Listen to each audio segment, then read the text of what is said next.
like having worked as an ecologist and being able to see changes in the landscape. And like today, riding into work, there's red dust everywhere because it's come up through the dust storms, and kind of just knowing that's our topsoil going, and you can see it. A few years ago, like maybe 10 years ago or 12 years ago when we started in this it was more theoretical. It was more theoretical, and you can see it, it's been almost daily now.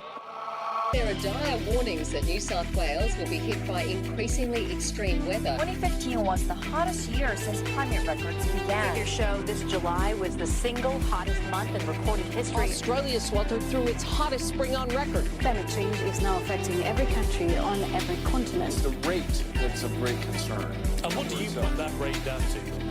Oh, it's human activity. We have everything we need. Some still doubt that we have the will to act, but I say the will to act is itself a renewable resource.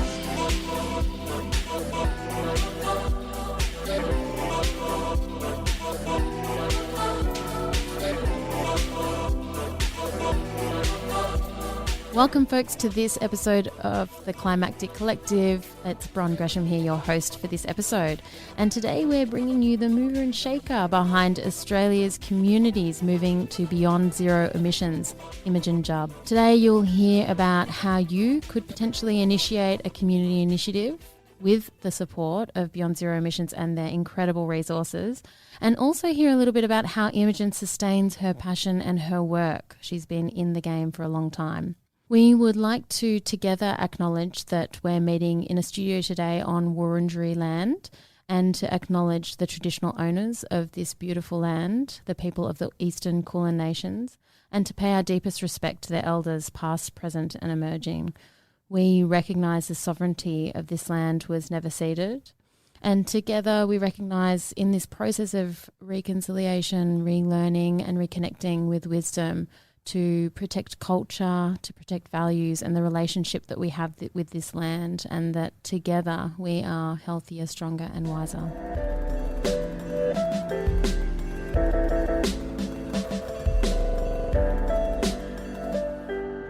So allow me now to introduce our wonderful guest, Imogen Jubb. We actually met back in 2014. I think she was working at the ACF, the Australian Conservation Foundation, and we both attended the Al Gore Climate Reality Training. And at the time, Imogen was working as the communications advisor, and we had a shared interest in embedding some wellbeing slides into the packs for the Climate Reality Training. And I'm not even sure how that went or what ended up. Yeah, got definitely in there. Great. And go us. And I think we started using the Psychology for a Safe Climate resources. Oh, fantastic. I've used them ever since. Amazing. Always good to get an update 6 years later.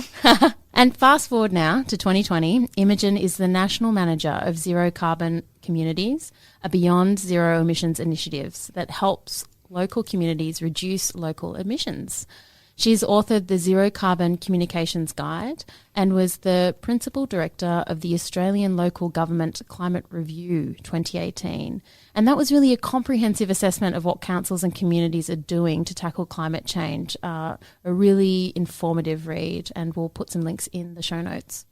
She's also an elected board member of the Australian Energy Foundation and previously worked with the Bureau of Meteorology and CSIRO, where she co-authored reports with some of Australia's leading climate change scientists. She's on the Reference Committee for Women's Environmental Leadership Australia, and I think that's actually what prompted me to get back in touch with you. I saw a post on LinkedIn about that. Awesome. Leadership. I highly recommend it for any women out there in environmental leadership positions or wanting to be. Is it an annual program? It's currently an annual program. Fantastic. Well, welcome. You're already in. Thanks, Bronwyn. It's lovely to see you. Look, where to begin? I'm just so impressed by your work history, and I'm sure the listeners will be too, and really keen to hear some of your insights and learnings over the years with everything that you've been engaged in. But I wonder if we could just begin way further back a little bit with how did you come to really care about climate change? What got you into this? The first thing I remember is a poster in my high school science classroom about greenhouse gases, or the greenhouse effect probably it would have been at the time. And I remember going home and being quite vigilant about turning off lights and turning down the heater and really annoying my mum as a result.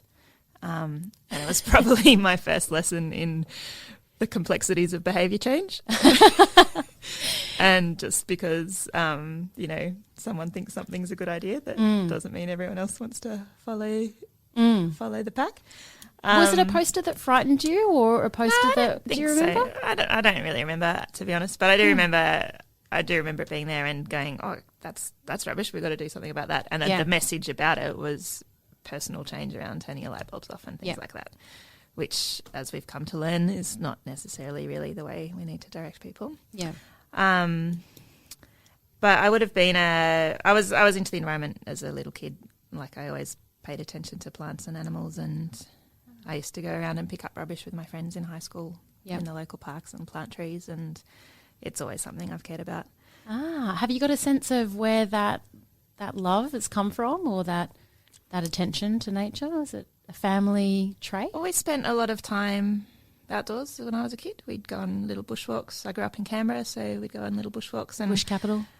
I remember my parents telling me that I used to spot snakes from the little backpack that they'd carry me around in when I was a baby, and it was always really exciting to find echidnas or tadpoles or and I love watching birds, so I think it's partly innate and partly the place I grew up in. And another place that's really special to me is on the south coast in Rosedale, and that's just been hit by the fires, so I'm pretty sad about that. That's tragic, isn't it? Yeah. But and then when I was at uni, I studied ecology and did some really great field trips as part of that course, and went to the Simpson Desert and did lots of wildlife surveys and vegetation surveys, and really loved that, and was just astounded by the diversity of creatures we have in our country. And then I'd worked with a small family environmental consulting business, and did lots of wildlife surveys for threatened species, particularly around the Hunter region. Right. And probably from there I was like, these are so rigorous and they take such a lot of effort, and I feel like they're getting made into reports that someone in a council ticks or crosses. At the end of the day, I was like, you need better understanding of the habitat and better understanding of the environment before people will really change what they're doing. And even things like, there are little creatures like phascogales and feather-tail gliders, and most people don't even know that they exist. So it's hard to care about protecting them when you don't even know that they're there. Phascogales? Phascogales. A bit like tiny little sugar gliders. Oh, gorgeous. They're really gorgeous. Yeah. And so, probably my interest in climate change really started from protecting creatures point of view, because I really cared about threatened species. And so what background did you need through high school, or did you have to study to get into that line of work initially? That was through uni. I studied science arts at uni, pretty much because I couldn't make up my mind about which one I was more interested in. That's a lovely blend. And I only ended up finishing the science degree.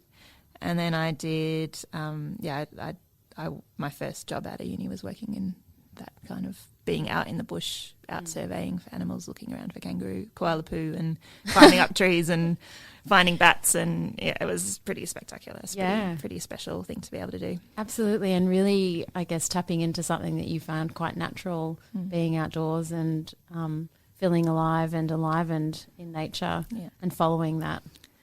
And after that, I went and studied science communication. I did a pretty awesome course at ANU called the Science Circus, and travelled all around the country visiting schools and communities and doing science workshops, and it was fabulous. That sounds like fun. It was really Science fun. Circus, that's them making science fun, isn't it? I actually just went back to Questacon this weekend for the first time in years with my kids, and it was really super. Did you learn anything? Yes, they had this really cool oil with nanoparticles of iron filings in it that connected to a magnet. And so you could spin the magnet and turn it on and off, and it made this really cool Christmas tree thing. I'd never seen it before. It was really great. Wow. Okay, check it out, everyone. And so was it always quite clear for you, that pathway, or were there times when you were doubting yourself or feeling frustrated with the work you were mentioning around the surveying and the tick box kind of reports, that was potentially a turning point? But, Was it that easy? And it might be. I think every job I've had has been amazing in some ways, and every job's had its challenges. I think I've been really fortunate and just kind of followed what happens to be the next thing. That I've never really set out a career path or anything. So I've just followed what happens to be the most interesting thing that comes along next. And so after that, I ended up working with Questacon again in Indigenous communities, so focused on working on science and kind of merging traditional knowledge and science education, which again was such a privilege. Absolutely. So I got to go to lots of different communities around Australia. Yeah. And probably that was one of the first times. At the same time, I was learning much more about the climate science, and that really it was the seriousness of it, that it, it wasn't just some sort of background problem. It was something we really needed to figure out how to solve. And I guess being in remote communities and seeing how difficult it would be to manage that transition in remote communities when they already had so many difficult things to manage. Yep. That kind of really was the first learning about the kind of really unjust applications of climate change, and trying to figure out what you could do about that was pretty tricky. It's something that I was feeling too with certain parts of the community, particularly up in when Lamington National Park was on fire and the loss of Binnaburra Lodge, and that was for me quite a challenging loss. And I think the more we can find ways to share those stories of how you do feel grief, even though you're, not connected directly, and just how we legitimise that grief. And I was really taken actually, the sadness and grief I feel for that place is really strong, and yet we've had a connection there for, it's been my lifetime, but only a little bit into my parents, so it's not really that long, and it's just a drop in the water of the sense of trauma and grief that Indigenous communities have had to deal with over the past 200 plus years. And I think it's really good to just acknowledge the difference in scale. Absolutely. And to acknowledge there's feelings for you that you're experiencing, that I know people listening to this who have been reaching out through various channels are also feeling a lot of the grief and sadness, and the acknowledgement that sense of place is so essential for our well-being. Yeah, there's a good fundraiser at the moment out for an organisation called Fire Sticks, which is about Indigenous knowledge around fire management practices. So if you're interested in supporting that, it's a good one. Yeah, maybe we can put the links in the show notes as well. Well, we'll talk a little bit more about the emotional journey in self-care later, but I know our listeners would be buzzing to hear what you're doing with BZE. And in my very brief research for the articles that you referred to, for that you've contributed and authored, there's just so much cool stuff happening, and we need people to know about this. Yeah, there's heaps of solutions out there. They're achievable, they're affordable, and we can implement them now. So that's the good news. Yes, it is really good news. Well, tell us a little bit about what you are focusing on as the manager of the Beyond Zero Emissions communities. What is it? What's the program? So Zero Carbon Communities is helping any community anywhere in Australia who wants to reduce emissions locally. So it can be emissions in energy, land use, transport, waste, and industry. We look at all of them, and we're happy to support whatever is of most interest to you or your community. And so I could just say, hey, in my neighbourhood, I'd like to do something. Yep. And I could approach. Yep. So we've got a place to just register your interest, and that will get you into our newsletters, and we'll probably give you a call if we can. Yep. And see what you're interested in. Ideally, we want to support groups. So if there's a sustainability group in your area, or a group who's interested in talking to the council, or a network of neighbourhoods, or sustainability streets, or whatever pre-existing groups or new groups are out there, we can provide you with resources. So particularly sharing resources between communities so that people don't have to reinvent the wheel. We've got our guide, which we're looking at updating. We provide data so that you can know what your starting emissions are and what sectors they come from. This was one of the things that, I don't know why it got me so excited, but it did when I read it, and I've just lost the name of it. What's it's called Snapshot. Snapshot, that's it. Tell us more about that. So Snapshot is a tool that will literally give you a snapshot of all the emissions in your local council, the community emissions, so not just from your council operations but from the whole community. And that can be a baseline at which you can then try and figure out how to best reduce them. So different communities have different proportions of emissions. So some are really high in land use and some are really high in energy, often depending if you're a rural or a metropolitan council. Yep. And so it helps with strategy about what's the most effective things for your particular community to do, and it also provides a benchmark to see if anything's changing. Yeah. So they're currently publicly available for all New South Wales and all Victorian councils, and they're on our website, so you can find them through there. And if we're looking to release all other states this year, and if you want yours fast-tracked, just send us an email and we'll try and put it at the top of the list. Put me at the top of the list. That's so amazing. Now it's time for Climactic Community Corner, where we play voice messages sent to us on Facebook. We're opening up this space for the community to share events, news, thoughts, feelings, all sorts. If you've got a message to share, just send it to us at Climactic Show on Facebook or hello@climactic.fm. Hi, this is Varsha. I'm one of the organisers for School Strike for Climate, and I just wanted to let you all know in the Climactic community that this week, from the 2nd to 6th of February, we're having a week of action outside of Parliament House in Canberra. School Strike for Climate is co-hosting this event with People's Climate Assembly, and what we're doing is we're trying to make sure that our government is going to declare a climate emergency and an ecological emergency. There's a lot more information and a full schedule on their website at peoplesclimateassembly.org. And then there's also a lot on Facebook that's going around as well. So it'd be great if we could see you there and if you check out the information. Thank you. Hi, this is Holly Hammond, Director of the Commons Social Change Library, with a resource recommendation for climate activists. Facing the reality of the climate crisis can be profoundly psychologically and emotionally challenging. Taking action collectively can be balm for our sore souls, but it's also important to access support and information on this topic. The Commons Library has a treasure trove of wellbeing resources, including some excellent videos from regular Climactic contributor and host Bronwyn Gresham. They include emotional health and our response to a changing climate, and overcoming the top 3 challenges to self-care. Browse the wellbeing topic on commonslibrary.org or type Bronwyn into the search bar. The Commons is your one-stop shop for resources for community action. Can you tell us, or do you have like a success story in mind of a community that, just to run us through like what it might actually look and feel like for, say, a group that got involved? So, for example, I was working with Nillumbik community a few years ago, and they set up a clean energy Can Nillumbik I just ask where group. Nillumbik is? Nillumbik is just northeast of, it's part of Melbourne, but in the northeast part of Melbourne, kind of on the fringe. And so, they formed a group called Clean Energy Nillumbik, and they've been working with the council, and they're looking at setting up a big solar farm on one of their land use sites.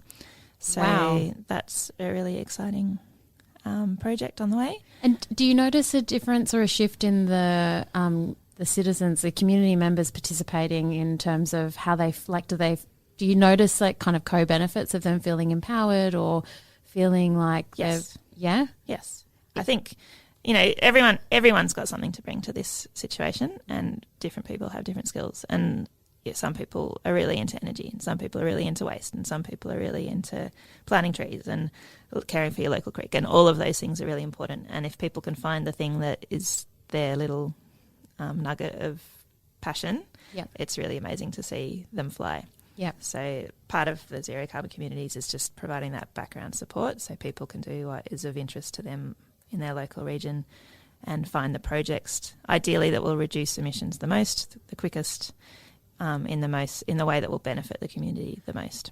And that would be so much more validating, wouldn't it? Because so often well, I hear people saying that they're contributing this way or that way, but one of their doubts or fears is that it's not going to make a difference, or it's not, or questioning, is this the most effective thing I could be doing?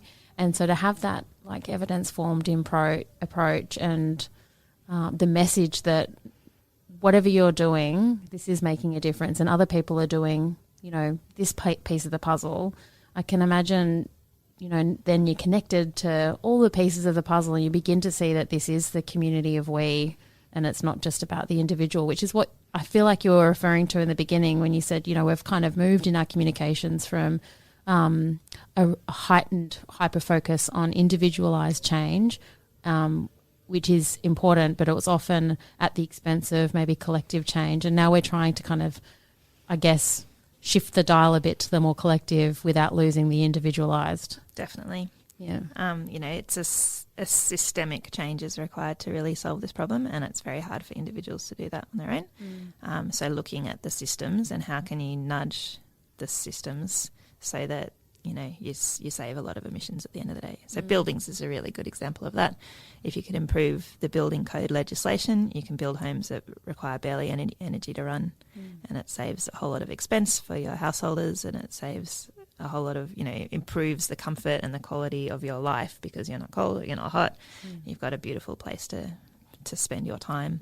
And it saves the hassle of trying to retrofit everything later on, which is much, much more complicated. So that's an example of a system change, which is difficult, but can be done. That's what I was going to ask. Are we on our way to that kind of, because that requires legislative change? Yeah. So that one requires legislative change, and it's progressing. It's not there yet. I'm not an expert in that one, but Renew is. So. Okay. Touch base with them if you want to find out more about that. Great. That's good to hear. And do you ever have those moments where, as you were talking, it reminded me of a story my sister was telling me recently. She's been working a bit further on the outskirts of Sydney and just really witnessing the sprawl of buildings and the impact that that's had on her emotionally, feeling just... I guess some of the rage and despair of, oh my gosh, this is such a huge scale, and what are we doing, and how do we, you know, the urgency of we need change coming up quicker. I'm wondering if for you ever have those moments of, because you're in this and you've been in this game for so long and you've probably seen and known that there's solutions ready to go, but there's the kind of frustration of the blockages or barriers, and just how you navigate that, or how you stay sane in that situation. Yeah, well, I think working on the solutions really helps because it means you feel like you have some efficacy. So I used to work as the climate change science communicator at CSIRO in the Bureau, and the more I learnt about the psychology of communicating this information, that if you tell the problem without the solution, it can often leave people feeling stressed. Absolutely. And therefore they dissociate from it. So I felt like at some point that was not as effective as I would like, and that maybe I was contributing to the problem in a roundabout kind of a way. It is really important. People do understand the scale of the problem and they do understand the science, but they need to feel some agency at the same time. Absolutely. And I feel like that's where a lot of our media is quite rightly and justly focusing on the scale and extent of the urgency of the problem, the climate crisis or climate emergency, those words being used. And it's not, we haven't quite yet got to the although there are speckles throughout the media, but it's not quite in balance yet. And probably we need quite a stronger side of the solutions are here and they're possible, and this is how we get there. This is the mapping. These are the steps we take versus, you know, I feel like... So one of the things I really want to do this year is help provide resources for communities so the steps they can take are more concrete and more clear, and they can take them to community workshops and forums and find out what their community in particular wants to achieve, what are the projects of most interest. And then I'm working... with investors, because a block is getting money to community. You can have the best plan in the world, but if you can't fund it, it's not going to happen. So we're trying to work with investors who want to see this change happen as well, and break down some of the barriers of actually getting money to communities so that they can implement them. And that's really interesting because often it's a problem of scale. Investors, for example, want to look at projects that are $100 million plus because it suits their needs better. Yeah. And communities can really think at that scale. And so how do we bridge that gap, or how do we amalgamate projects across lots of communities so that they get to the right level of funding? Absolutely, yeah. So that's something we're working on as well. But yeah, if your community has a project that you think could get up and running, we've got some pre-feasibility checklists, and if we can tick all those off, we can pass it on to investors to take a look at. Oh, fantastic. So what does the checklist kind of look or sound like? Oh gosh, that's putting me on the spot. So these are fair energy projects. So you need to look at the environmental considerations. You need to look at the grid connection considerations. You need to know that there's community support for it. It has to stack up financially. And there's one other category that I can't remember off the top of my head. But again, if you're interested, get in touch and we can pass it on. Fantastic, yeah. So things like the solar farm in Nillumbik, for example, has gone, like they're at that, they're developing the next step for that. Great. So they've gone through that pre-feasibility. Yeah, so it's good to look at, I guess, those as case studies and be inspired by them for what is actually possible. Because it's hard to kind of envision, unless you see it there, that, oh, okay, this community, they have done that and so can we. And especially supported. And that's what I loved when I was reading about the work that you're doing in the website. It's just oozing support and like, hey, we've got you. Here's all this information and we can help you apply it. And it's, wow. And another really great thing we're trying to do is match volunteers. So BZE is fundamentally a volunteer organisation. So we have hundreds of volunteers who help with our research, who help with our day-to-day running, who help with community work. And we're trying to match volunteers with communities. So if you've got a particular need that we can match you with a volunteer with, that's another way we can support you. Oh, fantastic. I did not know that it was a predominantly volunteer-run community organisation. Wow.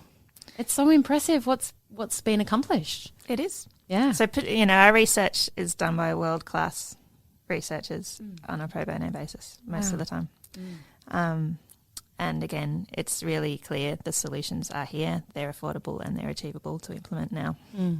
And so maybe if we could steer into a bit more of a you direction, because I am really interested to hear more about, like, you've been doing this work for so long and really attuned to, the unravelling of what's happening with climate change and focused on the solutions. That just really interested to hear.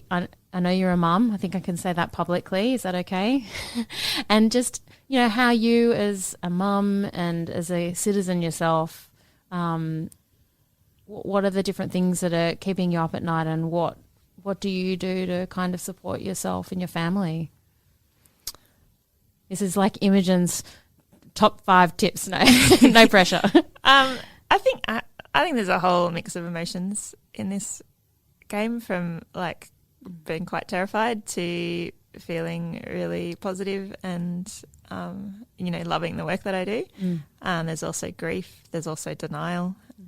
We're driving to Canberra the other day to visit family, and the snowies were on fire, and you could see these like 5 or 6 massive pyrocumulus clouds in a row, and having had that background of caring for critters and just knowing what's that's hard to face. And to be honest, I was more interested in scrolling on my phone at the time.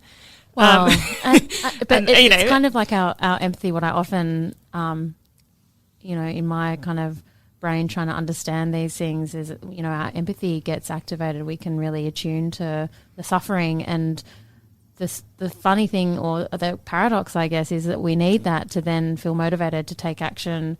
And then when you enjoy that action, that's intrinsically motivating. So it's so good to hear you say that you love your job, because it means we're going to keep you in it. We need you. But also that knowing that our empathy can sometimes be an overdrive. And if we kind of torture ourselves in that way or stay in that space too long, it can then kind of backfire. Yeah. I actually think I had a bit of climate anxiety a few years ago, and I was like, this isn't going to be helpful I don't really want to spend my time in that space.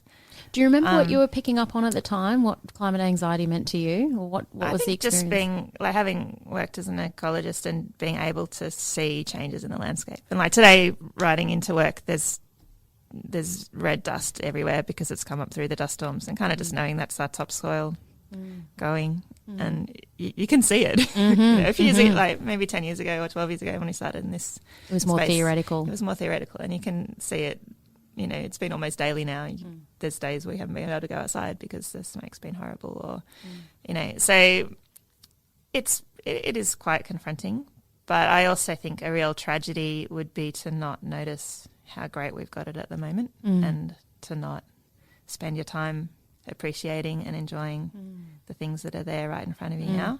So I try and consciously notice that sort of thing. I like noticing birds. I like noticing bats flying overhead. I like going out in the garden, pottering around, finding praying mantises, or just paying attention to the beauty that's out there right now. Yeah, that's such a supportive inner resource, and something that's got a real evidence base, whether you would realise that or not. But just that's what helps us hold the struggle or the suffering, is when we can also kind of control or shift our attention in order to support and buffer us, and shift our attention to the things that are, that we appreciate or we find that are inspiring or delightful or intriguing or that create awe. Because I can imagine, like, when you talk about that, listeners can't see this, but you kind of light up a little bit, and it's just your whole body language changes, and then that has a feedback loop into how you're feeling as well. So that, I feel like, is what can help support us to face the challenge. Yeah, and I think also working on solutions, it's just great to see things rolling out. So, for example, at the Australian Energy Foundation, they're working on an Indigenous rolling solar fund. So that, again, Indigenous communities often suffer pretty hardcore energy poverty. And if we can get solar panels onto their houses, then they can reduce energy bills really significantly and improve comfort. And then that can spread through a community. So as one gets paid off, they can put it on the neighbour's house, and so on and so on. And that's so cool. Yeah, it's so cool. And in essence, the solutions, you could almost retrofit one house in a street, and then the savings from that could be used to pay to retrofit the house next door. But that's too slow. We need to do it at scale. So how do we put lots and lots of funding into this stuff? Because we already know how to do it. Yep. So yeah, seeing these things happen is really exciting, and seeing microgrid projects happen is really exciting. And so is there somewhere, if you need a bit of dose of actually there is stuff happening out there and it's going to make a difference, is there a good news outlet or website that you kind of would go to, or kind of like if I don't have much time, poor time, mum, and I just need a quick dose of people are doing incredible things that are going to make a huge difference. Is there like a one-stop shop? I don't know, actually. BZE is always usually telling good news stories, but not across the whole spectrum. So maybe someone out there could put that together. Idea. That might be great. Or if someone knows, let us know. There certainly are people who tell good stories, but I don't know if there's a one-stop shop for it. So I mentioned at the beginning the WELA program, the Women in Environment Leadership program. So that's another, I guess it touches on, climate change is really complex in its, in the justice and the impacts it has on different people. So it's really also exciting to see how to tackle the gender inequalities at the same time. Absolutely. Can you give us a snapshot of that program? What's involved, or how could people find out about it if they're interested? So there is a WELA website you can take a look at, and applications are currently open for the 2020 program. Okay, when do they close? We'll have to get this episode out before that. I don't know when they close. Oh, we'll find out. We'll take Soon. that off air. Hopefully not after this. Sorry about that, folks, if that's the case. I just reckon anybody out there listening, there's really positive ways to contribute, and finding just a handful of people around you who care about it at the same time, and finding something that you can do together is much more powerful than doing something on your own. So Absolutely. Talk to your friends and family about it. Talk to your cafes, talk to your libraries, talk to your schools. everyone wants to see this change happen. They just don't always know how to go about it. And everyone can do something about it. Yeah. Well, and it's coming from you, that message is so powerful because you've experienced that yourself firsthand in your work, but also in your life. So it's really credible. Thank you for sharing that. Now we are going to be finishing up soon, but really keen to hear if what's kind of motivating you at the moment, or is there someone out there who's inspiring you, or something that you're working on that really gets you excited, and what might that be? Particularly, I guess, given the context of the palpable challenge that we've got with the bushfires, and like you said, cycling in this morning and seeing all the dust from the storm last night. What then do you turn your mind to kind of energise? The community's response to the bushfires has been extraordinary, and it's another indication, I think, that the importance of communities playing a really big role in the solutions, because when crisis strikes, communities are what hold you all together.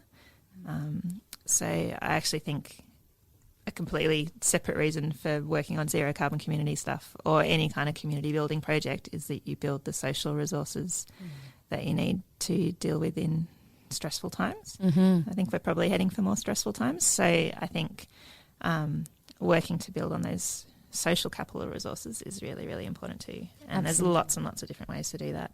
Yeah. Fantastic.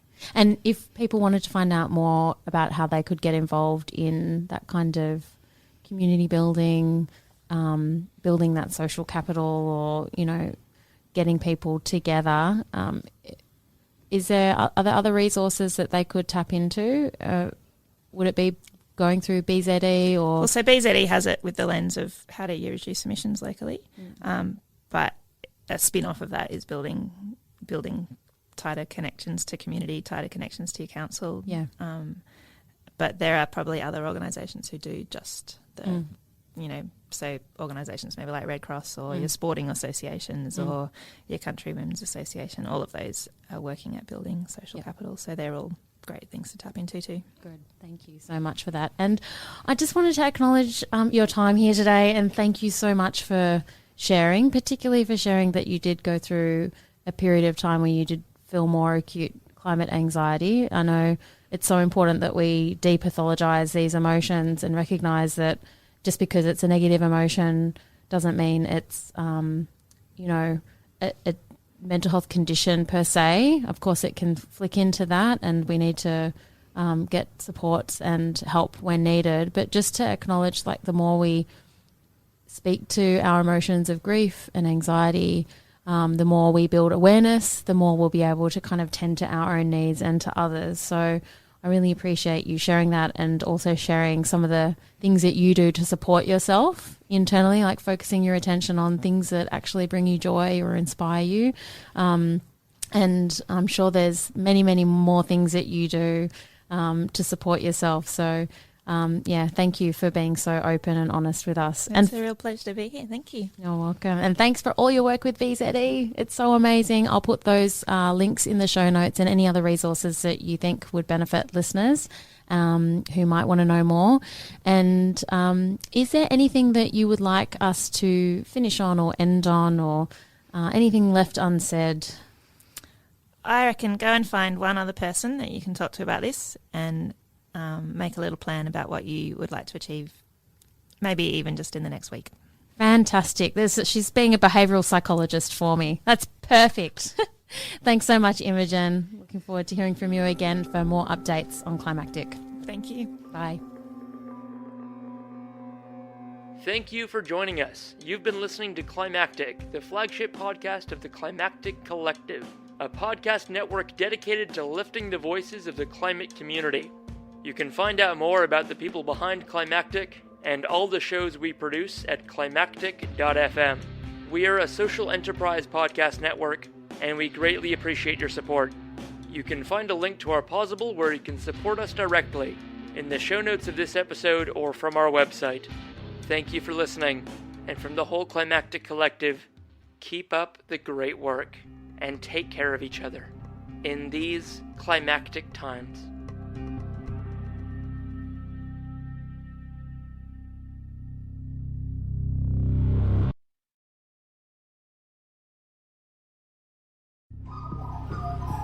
The Climactic Collective.